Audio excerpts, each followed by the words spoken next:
minutes, and we've got a 12-year-old called Blaze, played by Julia Savage. And she's always had a vivid imagination. She's particularly fond of her imaginary, colourful dragon. She lives with her father. Mum is no longer on the scene. And one afternoon, she witnesses something truly shocking. The rape and murder of a woman who she later finds out is named Hannah, played by Elle Stone. And the rape is committed by Jake, Josh Lawson, a man Hannah once had sex with. She makes it clear that she's not interested in a repeat performance, but he will not take no for an answer. Blaze is witness to it all, does not try to intervene. The consequences for her and for her father are devastating. She's traumatised.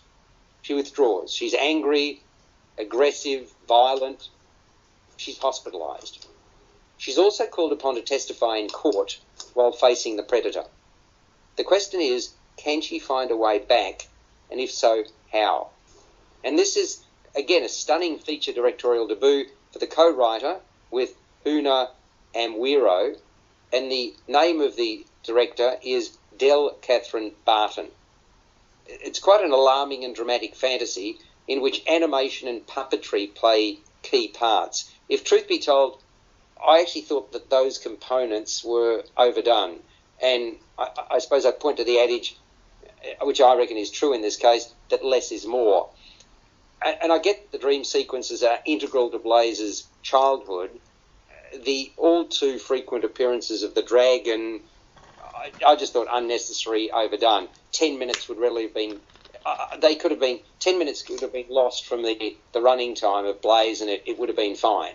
But it does mark Julia Savage's entree to features, and what a debut it is. That there's an authenticity about her. She exhibits vulnerability, sensitivity, and strength, Gregory King. Yeah, I suppose so, Alex, but I'm obviously not as big a fan of this as you were. I found some elements didn't quite work. Like you, I thought all that imaginary realism, the dragon, all the... Greg, we seem to have lost you. Are you still with us? The surreal stylistic touches, all that stuff, I thought, like you, it was a bit overwhelming, a bit overdone. The soundtrack resonated with the story's themes and Blaze's psychological trauma, but I had a problem with the court case itself. That sort of turned me off a little bit because it's not like any court case I've ever seen, where the defence get to tear the witness apart before the prosecution have even established the case there. I thought Savage's performance was superb, brought a maturity beyond her years and conveyed a range of emotions. And I thought Simon Baker was also strong and sympathetic as her concerned father, who seemed unable to help her through her psychological trauma. The film deals with some important themes, but I thought it was an uncomfortable film to watch, and it may not appeal to everyone, Alex. Well, I mean, I agree with you. Simon Baker, excellent as the father who cares deeply for his daughter but doesn't have all the right answers. I thought Bernie Van Thiel had a small but memorable role as the therapist who can break through the barrier that Blaze has put up. I really noticed that performance. Dave, did you enjoy Blaze? I thought this was an absolutely amazing film. I described it as what would happen if Lars Van Trier directed a Jim Henson movie. I thought it was just absolutely amazing. I thought the use of the puppets added something to this film. I mean, this could have been a very, very bleak film, and I guess in a way it is, but I think it could have been a very bleak and bland film if it had just been the story of a young girl going through what she went through. I think it was that added element that brought something different to it. It called upon the work of Aussie directors like Jim Stamatakos and people like that, and I thought this is something, when I was watching it, I was thinking this is something special. This is a film where we're going to see this director go on to great things in the future. And I also loved the performance of Yale Stone. That was absolutely amazing. And I think together with Rasmus King, watching his films during the last couple of weeks, I think we're in very, very good hands when it comes to young stars coming through the Australian film industry at the moment. One of the things that really struck me about this, Peter, the close-up cinematography by Jeremy Krausz, that really highlighted the pain that Blaze is experiencing. Very difficult to watch, as are the rape scenes, which is particular. The rape scene, singular, which is particularly distressing, isn't it? It is, and it is beautifully shot, as you just said.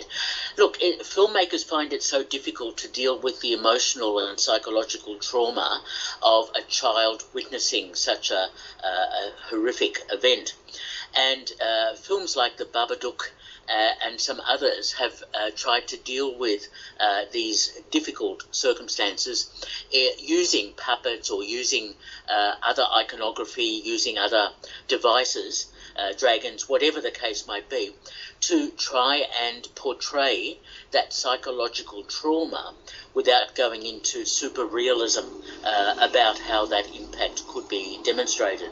So what really impressed me about Blaze is that it does deal in a slightly heightened fashion the psychological trauma of a girl witnessing such a difficult event and trying to come to terms with it through her own means, using devices such as puppets and animation and other things to try and ameliorate that personal psychological impact.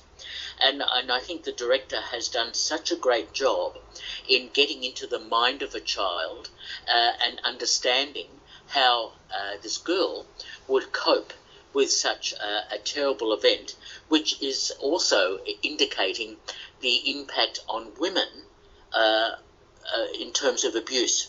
And that is certainly a subtext of this film, how women are sort of subject to male abuse and how they can try and understand and resolve it without having deep psychological trauma.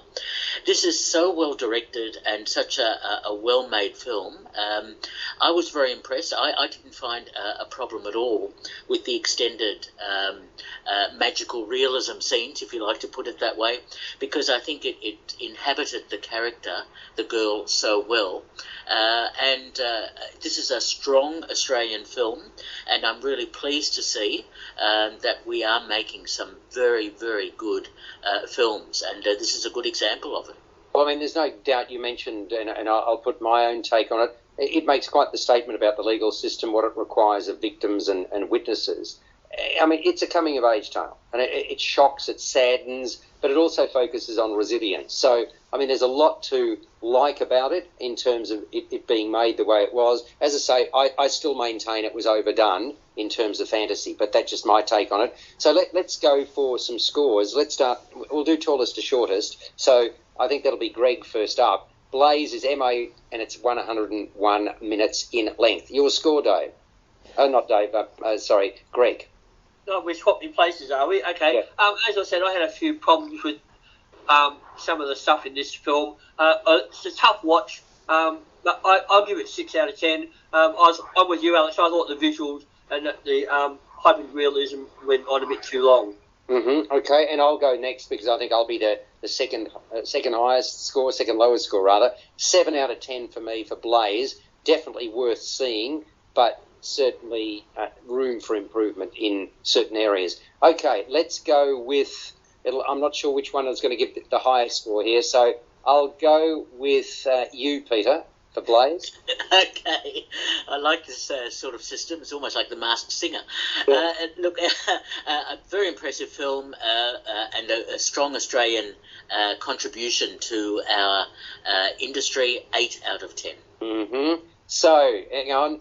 I reckon you're going to go higher than that. What do you reckon, Dave? What are you going to give Blaze? I am. It's my second favourite film of Myth this year. I'm giving it 9 out of 10.